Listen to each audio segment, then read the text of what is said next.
Hi guys, देखो आज हम जिस किताब के बारे में बात करने वाले हैं उसका नाम है 32,000 साल पहले भारत के सर्वप्रथम पूर्वजों की कहानी। इसके नाम से ही काफ़ी कुछ समझ आ रहा है ये बुक किस तरह की होगी। जैसे कि इसका नाम है 32,000 साल पहले। देखो, कुछ इंसानों के पिछवाड़े में से हमेशा ही चुल मची रहती है गड़े मुद्दे खोद के निकालने में। उन्हें मज़ा आता है इतिहास को जानने और समझने में। उन्हें जानने में मज़ा आता है कि आज से 100 साल पहले की ज़िंदगी कैसी होती होगी, 1000 साल पहले की ज़िंदगी कैसी होती होगी, या फिर 32,000 साल पहले की ज़िंदगी कैसी होती होगी।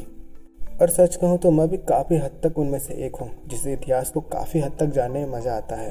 और अगर इतिहास इतना पुराना हो जिसका रिकॉर्ड ना के बराबर मौजूद हो तो उसे जानने में और भी ज़्यादा मज़ा आता है। क्या है ना कि वो अलग से ही रहस्य को जन्म देता है जिसे जानने और समझने में और भी ज़्यादा इंटरेस्ट पैदा होता है। और इंटरेस्ट पैदा हो भी क्यों ना, इतिहास है ही इतना मज़ेदार। अब खुद कल्पना कीजिए कि आज से 100 साल पहले की परिस्थिति कैसी थी, 200 साल पहले की परिस्थिति कैसी थी, या फिर 1000 साल या फिर 2000 साल पहले परिस्थिति कैसे थी। और अगर कल्पना शक्ति अच्छी है तो लाखों सालों का अंतराल भी कल्पना कर सकते हैं। कल्पना करो कि आज हम जिस दुनिया को देख रहे हैं आज से लाखों साल पहले वो कैसे दिखाई देती होगी।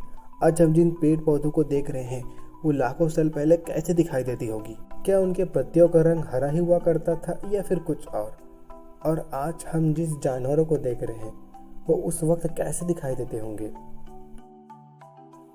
चलो अब कल्पना से बाहर आओ और वो देखो जो मैं बताने वाला हूँ, मतलब इस बुक के बारे में।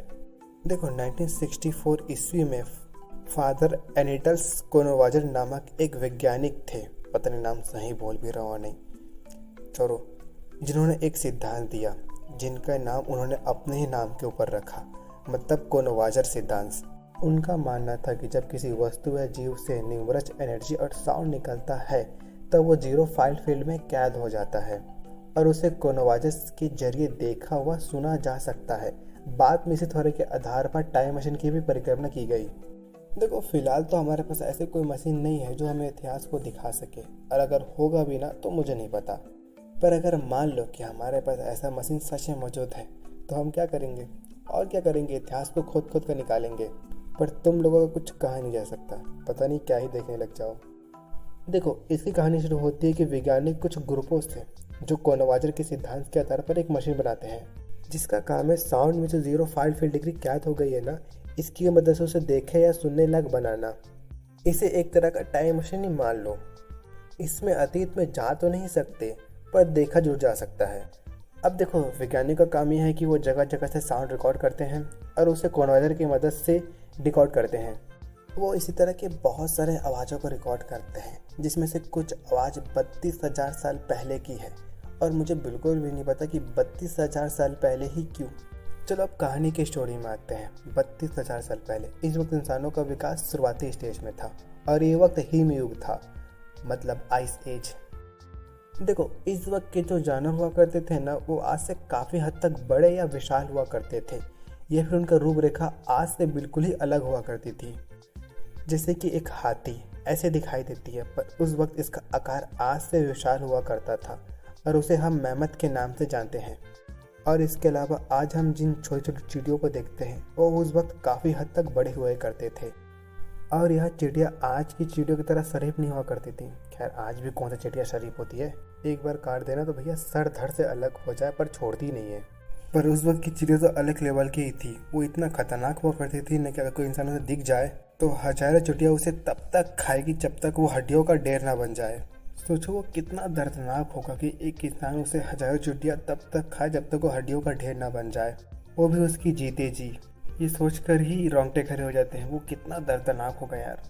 और जो इंसान हुआ करते थे वो भी आज के मुकाबले थोड़े बड़े ही हुआ करते थे आकार में। चलो अब कहानी के मेन कैरेक्टरों से मिलते हैं। महा और युग में से इस बुक के कवर पर में जो फोटो है ना, ये दोनों को ही है, युग्म और महा। देखो, होता यह है कि महा जिस कबीले का हिस्सा है ना उसे ओखा कबीले के नाम से जाना जाता है क्योंकि उसकी माँ इस कबीले की मुखिया है और उसी के नाम से इस कबीले का नाम पड़ा है। इसके अलावा और भी बहुत सारे छोटे छोटे कबीले हैं जिसमें से एक युग्म का कबीला है। इन सब के अलावा एक और प्रजाति है जिसे हम परा के नाम से जानते हैं, और ये होमो सैपियस नहीं है बल्कि इंसान की ही कोई दूसरी प्रजाति है, और ये प्रजाति काफ़ी हद तक गुस्सेल प्रजाति है। एक दिन पराओं ने ओखा कबीले पर हमला कर देते हैं जिस हमले में महा की माँ की मौत हो जाती है। पर क्योंकि वो कबीले की मुखिया थी तो मरने से पहले वो माँ को अपनी जगह नई मुखिया बना देती है। देखो उस वक्त की जो महिला हुआ करती थी ना, वो आज के मुकाबले कई गुना ज़्यादा पावरफुल हुआ करती थी। ज़्यादातर कबीले की मुखिया तो महिला ही हुआ करती थी और उन्हीं की बातों के सारे कबीले वाले मानते थे। और अगर जिस कबीले की मुखिया स्त्री ना भी हो ना, तब भी उन्हीं की बातों का सर्ववचन लिया जाता था। या तो बराबर हुआ करती थी या तो अधिक। और इसके अलावा आज हम जब शादी करते हैं ना, तो लड़कियां हमारे घर आती है रहने के लिए हमारे साथ, पर उस वक्त इसका उल्टा हुआ करता था। मतलब ये है कि लड़के लड़कियों के पास रहने के लिए आते थे और उन्हीं का वंश बढ़ाते थे। और बच्चों को भी उनकी माताओं के नाम से ही जाना जाता है। मतलब ये कि बाप का कोई रोल ही नहीं है, पर आज तो बिल्कुल उसका उल्टा ही होता है। उस वक्त का भारत का इतिहास तो ऐसे ही हुआ करता था, पर बाकी जगह का इतिहास उसका कुछ कहा नहीं जा सकता। खैर हम कहीं और ही जा रहे हैं, चलो अब कहानी में आते हैं। देखो अब माँ तो कबीले की नई मुखिया बन गई थी। अब माँ का काम यह था कि वो अपने कबीले की सुरक्षा करे और पराव के आक्रमण के विरुद्ध रणनीति बनाए सुरक्षा के लिए।